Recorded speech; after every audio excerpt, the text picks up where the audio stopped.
Hey everyone, how's it going? This is the Bald Metal Nerd coming at you with today's video. This is a question I've been asked more than once, and I've never made a full video to really address my full thoughts on this. Obviously, you know what I'm talking about because you read the title. In this one, I'm going to be giving my thoughts about, glam metal, which is kind of the original very derided form of metal. Because back when glam metal was a thing, metal was still a pretty new genre. So it was like the first kind of overtly commercial, take on it. Right? I mean, basically, and what I mean by that is it felt like music that was created solely to make money, right? It lacked, we'll say, artistic integrity, right? Now, I think some bands of that genre are definitely more guilty than others. And I'm going to start off with probably, my opinion, one of the worst offenders of that fell into that genre. And if you're a fan of this band, whatever. It's probably one of the worst albums that I own. But, it does hold a special place for me because it's one of the first albums I ever owned. In fact, two of the albums I'm going to show off are two of the first. Because my first two albums I ever owned were glam metal albums. So, but the other one's a lot better that I'm going to show off. First one here is Poison, Open Up and Say Ah. What do I think of this? Well, I think it's a fairly trite album. Very calculated, very corporate, formulaic, whatever.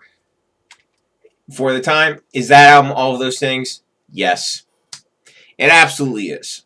Because when you listen to what year did this thing come out? 1988 is when this came out. So we're thinking about what was going on in the metal world in 1988. There was shit way more innovative than fucking Poison, right? So yeah, was this a corporate contrived thing? Absolutely it was. Its artistic value, relatively low, right? But, do I like it? Sadly, yes. I still kind of like this, even though I acknowledge it's definitely maybe even the worst album in my collection. I still like it because it's one of the first albums I ever heard, and the songs are fairly catchy, but I don't consider this, quote, serious music. I don't really consider Poison a very serious band at all. So, basically the things that were flung around back in the day about glam metal, at least for the most commercial purveyors of it, I'd say are pretty valid. Okay. Now I'm going to show off another band that I feel was overly commercialized, kind of like Poison, but they had high points in their career that Poison couldn't even touch. And this is probably the most famous band of that genre. And, of course, I'm talking about Motley Crue. And this is Dr. Feelgood. And this is my favorite Motley Crue album. In fact, I think it's pretty great, actually. And it doesn't feel nearly as contrived as that other album I just showed off. It feels much more organic, much more like what a band was trying to put together, right? This sounds much more like what people would think of as good rock music. And notice I did say rock because I think part of the problem with glam metal is it was being pushed as metal, whereas these two albums, I don't think these qualify as metal, really. They are much more in the rock category. Hard rock, yes, but rock and roll, not metal. And yes, there is a difference. And I'm not going to go into that. But, if this were if I considered this a metal album, it would actually probably be in my top 50 metal album. When I did that series just now, recently, this would probably be on the list if I considered this a metal album. But I don't, so didn't make the list. So, all right, moving on to the next band. This next band straddled the line between, in my opinion, 1 foot on the glam side and definitely 1 foot on the actual real metal side. I consider this band a metal band, truthfully. You know, but they definitely whatever. But I think they're excellent, you know, and that, of course, is Twisted Sister. And I think this made my top 50 list because, as you guys know, I'm recording these videos at all different times, and this should be on my top 50 if it's not, right?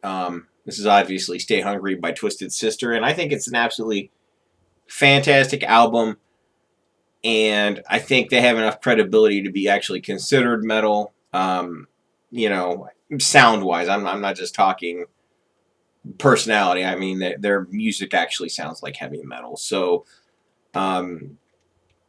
yeah, I think this is quality work, and I think they did quality work. And lastly, I'm going to show off this other band. Started off as a sort of glam. This is definitely the heaviest album that I'm showing in this grouping. And this is the only album by this band that could even remotely be called glamish. Everything else they did after that was just straight up metal. No real touch of glam on it. And that, of course, is Skid Row's self-titled debut, the other first album I ever bought. And this is awesome, but Slave to the Grind made my list instead of this one because that's their best album. But this is also really awesome and fantastic. And basically, I just spewed on about 4 albums, right? And my basic point is, as bad as a lot of the glam shit was, and a lot of it was really bad. Poison is a great example of that. Warrant, another good example of, in my opinion, just kind of really crappy music. Extreme, just, you know, bands like that, I don't feel added very much to heavy metal at all. They were, yeah, at best a sideshow, and just not very compelling as bands, in my view. Everybody's going to have a different opinion on this, of course. And a lot of that stuff, like I said, I wouldn't even consider it metal, period. But what's my opinion of people who love that style of music? Would I consider them, true metal fans? If that's all they like, if they only like glam metal, I would not really call that person a metalhead. But if they enjoy, like thrash, death, quote-unquote more extreme forms of metal, power metal, whatever, but they also like that stuff, absolutely they're a metalhead, 100%. I don't think it's fair to malign somebody based on their tastes, no matter, how questionable some of their taste is. If they are an actual metal fan, then that's great, right? And of course, there's degrees of it. I mean, you have total crazy people like myself, and then you have more casual fans of it, and that's fine. There's all different levels of it. Glam, thankfully, these days is pretty much dead. Which is totally fine because really the only band of note making music of that type anymore, of course, is Steel Panther.